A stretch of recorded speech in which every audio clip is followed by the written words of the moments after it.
السلام علیکم ورحمۃ اللہ وبرکاتہ۔ محترم ناظرین، بہن اور بھائیو، آج کی اس مختصر نشست میں حکمت پہ بات کروں گا کہ یہ جو لفظ حکمت استعمال ہوتا ہے، اللہ تعالیٰ فرماتے ہیں وَمَن يُؤْتِ الْحِكْمَةَ فَقَدْ أُوتِيَ خَيْرًا كَثِيرًا، کہ جس کو ہم نے حکمت دی اس کو ہم نے ڈھیر ساری خیر دے دی، اور اسلام بھی دین حکمت ہے۔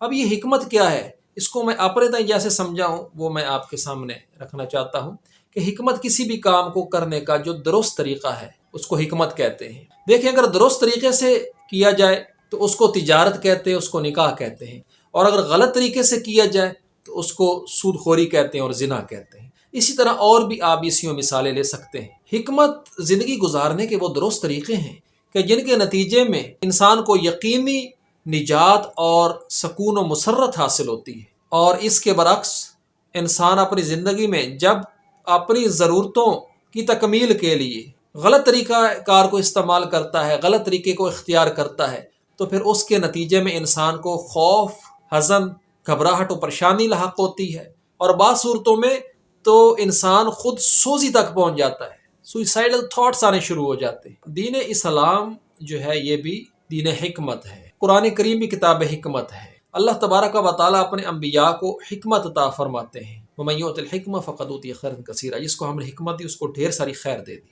لہٰذا حکمت کے ساتھ زندگی گزارنا، زندگی کے ہر معاملے کو دین اسلام کے مطابق جو دین حکمت ہے گزارنا، اس پر اپنی بنیاد رکھنا، انسان میں امید آوری اور مثبت انداز سوچ پیدا کرنے کا ایک بہت بڑا ذریعہ ہے۔ کسی بھی کام کو درست طریقے سے کرنا، درست طریقہ جس کو میں سمجھتا ہوں کہ حکمت کہتے ہیں، اسی سے ہی انسان کو خیر مل سکتی ہے۔ اور پتہ کیسے چلے گا کہ یہ طریقہ درست ہے یہ غلط ہے؟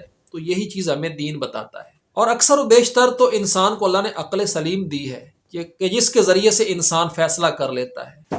دنیا میں کوئی بھی معقول انسان جو ہے وہ عالمگیر حقیقت کو، یونیورسل ٹروتھ کو کبھی نہیں جھٹلائے گا۔ ہمیشہ وہ سچ کی حمایت کرے گا اور جھوٹ کی مذمت کرے گا۔ ہمیشہ وہ تجارت کی حمایت کرے گا اور سود کی مذمت کرے گا۔ ہمیشہ وہ نکاح کی حمایت کرے گا، زنا کی مذمت کرے گا، اور اسی طرح بیسیوں دوسرے معاملات۔ لیکن کئی معاملات میں کنفیوژن واقع ہو جاتی ہے، تو دین اسلام جو اللہ تبارک و تعالیٰ نے ہمیں یہ دین حکمت دیا ہے، اس میں ہمارے لیے رہنمائی موجود ہے۔ پیغمبر علیہ الصلوۃ والسلام نے بتا دیا ہے کہ کس کام کے کرنے سے خیر ہے اور کس کام کے کرنے میں شر ہے۔ ان کے آنے کا، ان کے بعثت کا بنیادی مقصد یہی تھا کہ انسان کو خیر اور شر کی تمیز ہو سکے، اور قرآن جو ہے یہ بھی فرقان ہے، یعنی خیر اور شر کے اندر فرق بتانے والی کتاب ہے، تاکہ انسان کو جہاں اس کی عقل جواب دے جائے، اللہ کے حضور سخت جواب دہی سے بچنے کے لیے رہنمائی میسر آ سکے۔ تو معلوم ہوا کہ حکمت کسی بھی کام کو انسانی زندگی میں درست طور پہ کرنے کا نام ہے، اور خیر ہمیشہ،